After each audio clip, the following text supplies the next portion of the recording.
Here is a sixth vision of goodness. Goodness expresses itself. And I'm going to give you two varieties of this, an essentialist variety and a non-essentialist variety. And I'll explain what both of those mean. Essentialism is an outlook in metaphysics, in the idea of how things are, what they are, that asserts the reality of essences, of certain kinds of things. For instance, human nature is a real essence. We share in a real thing called human nature. As you'll see in a few minutes, that's not the only way to think about human nature, but it's a popular one. If we think of human nature as an essence, then for goodness to express itself can simply mean the expression of an inherently good human nature. That's a core feature of one of the world's most influential philosophies, Confucianism. Confucianism understands human nature to be innately good, similar to Aristotle, but a much more optimistic read on the relationship between who we are and the goodness of our human nature. Let me read to you a selection from Mencius, the second most influential Confucian. He says, "The mind's feeling of pity and compassion is the beginning of humaneness, humanity."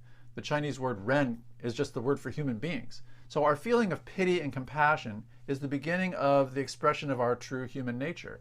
The mind's feeling of shame and aversion is the beginning of rightness. The mind's feeling of modesty and compliance is the beginning of propriety. And the mind's sense of right and wrong is the beginning of wisdom. So we human beings have in us these qualities which are inherently good, and they express our nature, whether it's compassion or modesty or aversion to what's bad. He says human beings have these four beginnings just as we have four limbs. For one to have these four beginnings and yet to say of oneself that one is unable to fulfill them is to injure oneself. While to say that one's ruler is unable to fulfill them is to injure one's ruler.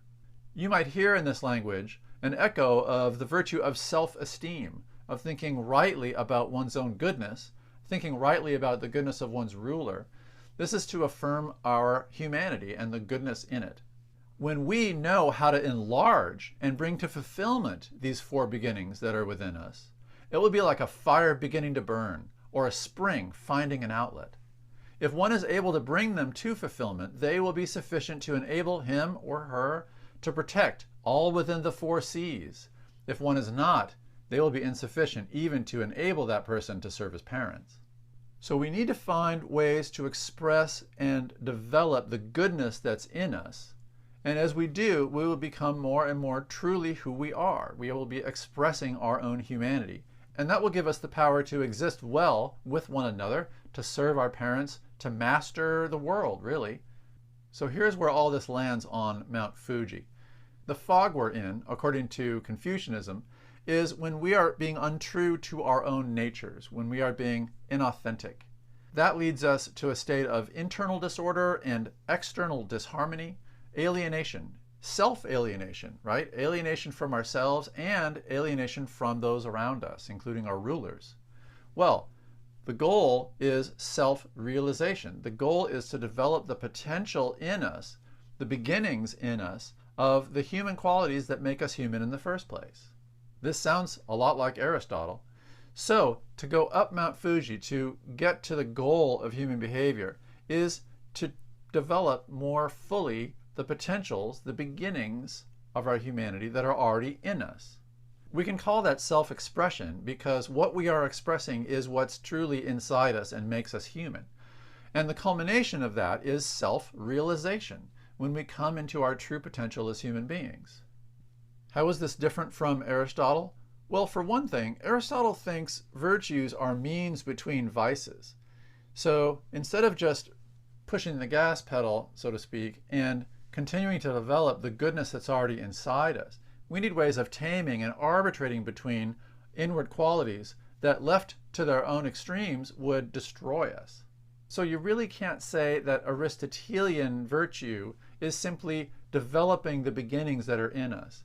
The very same qualities that we can turn into virtues can also ruin us if they're out of balance. You can't really call human nature innately good. It's just potentially good. Let's look at some other examples of a goodness expresses itself outlook. Traditionalism is the moral outlook, or you could even call it a temperament, that celebrates tradition, celebrates forms of life that have evolved in human culture and human society. Simply because they're there, it's understood that they embody a form of wisdom. We live by them, and the fact that we live by them demonstrates a degree of rectitude to them. They are valid and fruitful expressions of human nature. And let me give you a biblical example of the affirmation of a human tradition and really an expression of human nature. And that is the Song of Songs in the Old Testament wisdom literature, which celebrates sexual attraction. Song of Songs celebrates a natural human attraction that's nearly universal, that recalls the original creation story in Genesis 1 and 2, when God made male and female and said, "Be fruitful and multiply." In the second version of the creation story, when God made a human being, and it wasn't good that the human being would be alone, so God made that human being into man and woman who are made for one another, and it's good for them to be one flesh. This is the reason that a man leaves his father and mother and cleaves to his wife, and the two become one flesh. This is a good expression of human nature. Well, Song of Songs is love poetry. It celebrates this relationship. It acknowledges the difficulties of that relationship and the challenges, but the difficulties and challenges don't problematize sexual attraction. They just mean we need to find a way to treat it well.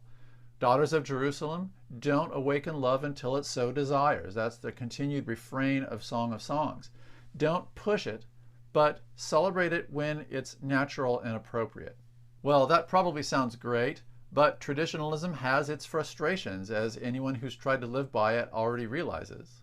How many people who are successful in self-management that way lose their compassion on people who can't be or won't be or simply aren't?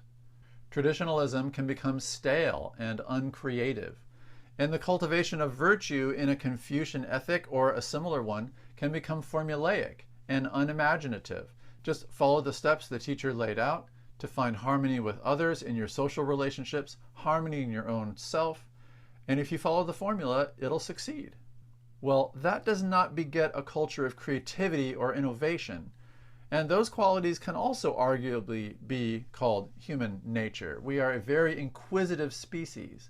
We want to explore the world, and that's how we've ended up all over the world. We tend to want to push boundaries. In fact, adolescence is a developmental stage of pushing boundaries. That's hard to accommodate for in a traditionalist Confucian mindset. Traditionalism as the celebration of human nature can also set us up for disappointment, either when the formula doesn't work the way we expect it to, or when we follow the formula and we're disappointed with the results. The first disappointment is when you follow the rules, you succeed at it, you're able to follow the rules and grow, you get the approval of others, you grow your own self-esteem, and then you look back and think, is this all there is? Is life really just this? Am I at the pinnacle? The biblical book of Ecclesiastes is good at pointing out the pointlessness even of a fruitful Confucian life if all we do at the end is end up in the grave. Disappointment number 2 comes when you've followed the rules and you've achieved that kind of success, that kind of realization of your human potential, and life hands you a crisis that you weren't prepared for.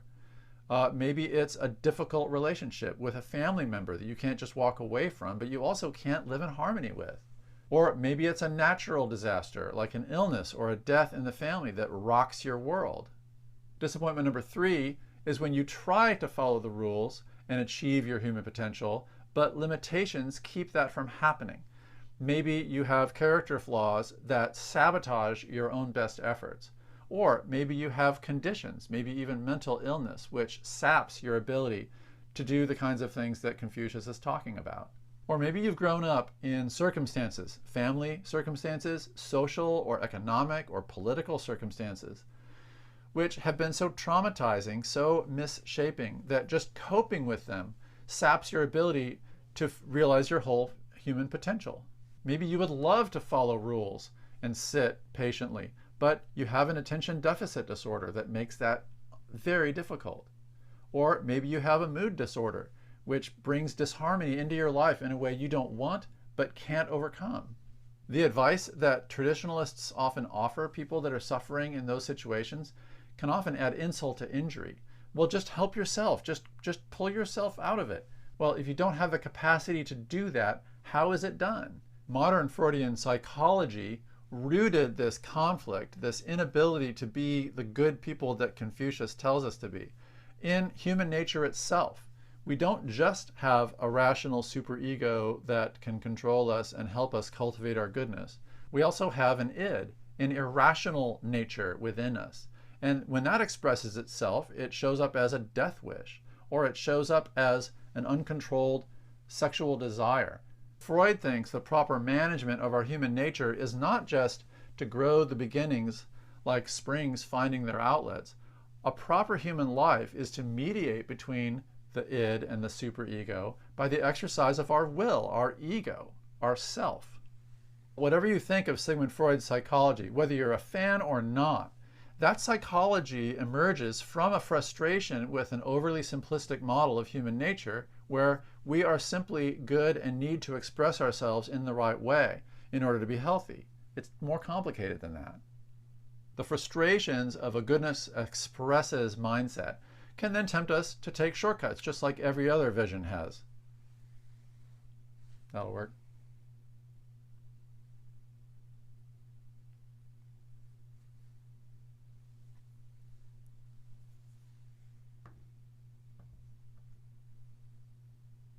You know, I think I'm going to go, no, I'm going to do this.